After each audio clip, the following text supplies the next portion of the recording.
Yeah, before we begin, I've got a plaster on my face. I'm not trying to turn it into a thing. This is like the second time I've had a plaster on my face. I just scratched myself. Shut up. Oh!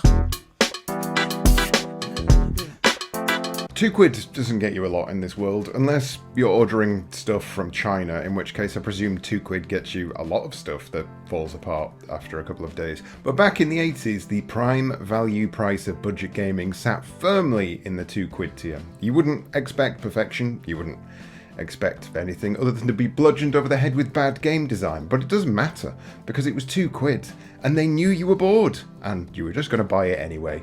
Enter Stage Left. Enter Stage Left, Metal Army, a budget game from the makers of Joe Blade, which pits you and your £2 against a game that will stand the test of time as being... Sorry. There's a certain level of comfort in revisiting games like this. You know what you're going to get, you know you're never going to be able to complete it, you know it's probably going to be pretty wank, but it doesn't matter because you can play it for 2 minutes, get annoyed, switch it off and go and get annoyed by something else instead. This game was worth £2 in the 1980s, and its value on the marketplace has barely been touched by inflation. Nobody really wants it, it just exists.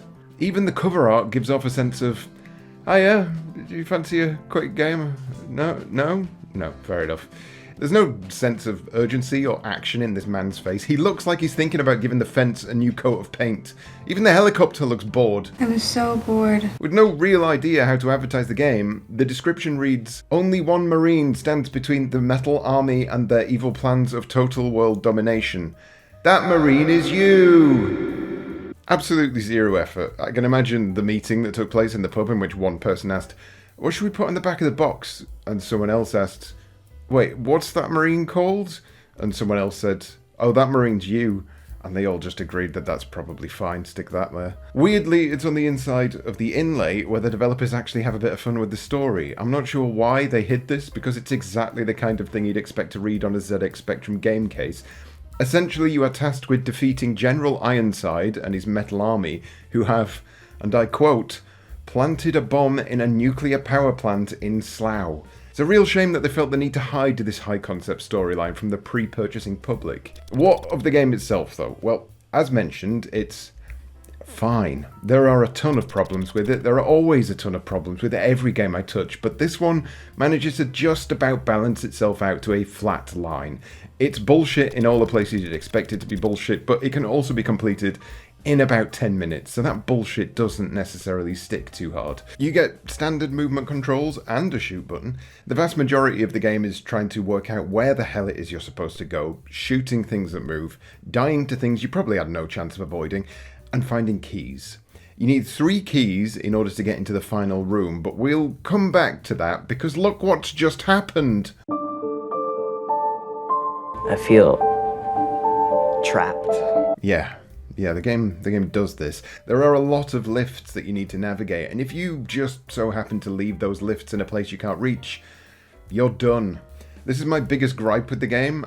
I think it's a fair one, right? Games shouldn't just leave you to starve to death in a pit with no way out. There's not even a quit button, or a timer, or anything, so as far as I can see, you just have to restart the entire system and load the game back in. That goes above and beyond in terms of punishing the player, in that it's actually affecting you in real life.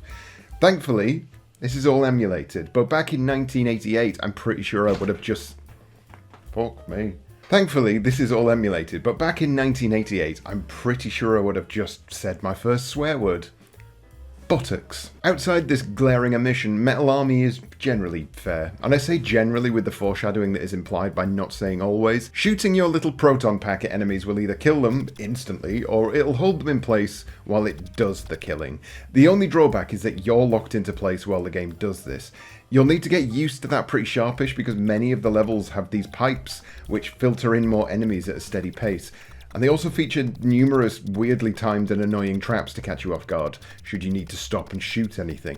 Thankfully, having now completed the game, I can confirm that you don't even need to deal with a large number of these traps. Thank God, because if you don't get the timing 100%, you are wrecked, sunshine. Metal Army is a relatively small game, made even smaller by the fact you don't really need to visit 50% of the rooms on offer, unless you're going for a high score, but come on, who is going for a high score in this game? Who? Even then, you could just sit killing respawning enemies over and over again to rack up those points, meaning there is still no reason to enter half of the rooms on offer. You wouldn't be able to do that endlessly, however. Your gun does have ammo, and so far as I can see, there's only one recharging station to get that ammo back, and goddamn, is it slow. Look at this. Look how slow it is. Look at... Bruh. Who fucking kidding me? Has this just flipped over to 0? Yes. Yes, it has. It's been such a long time. I told you this game had some issues, right? It was £2. It's fine, give him a break. The path to victory is a fairly simple one, and you won't actually run into too much trouble from start to finish. You go and pick up a few key cards in one direction, and then you head back the way you came and go in the opposite direction. Key cards open green doors, and the game likes to throw in quite a number of completely useless green doors because it wants to burn your chances of reaching the final room as much as possible. Remember I said you need 3 key cards to get into that final room, so look at this.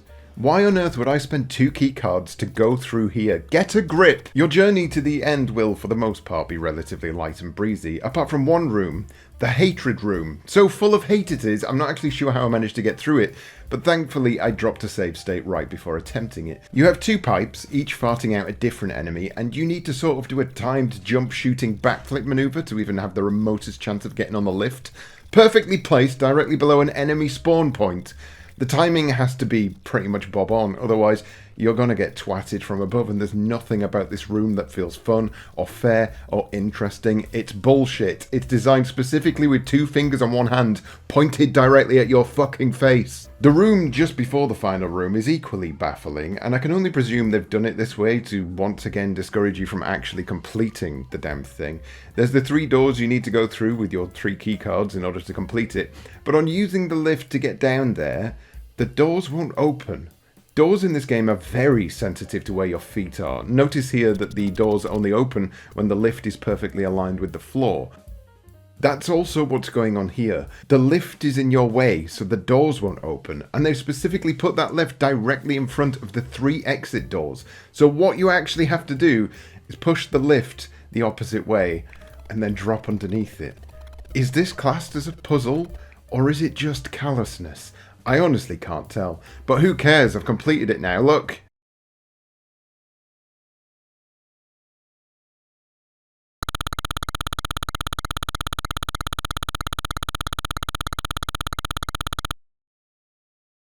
What a budget ending for a budget game that was. So, there you have it. Metal Army. It was £2. It's alright.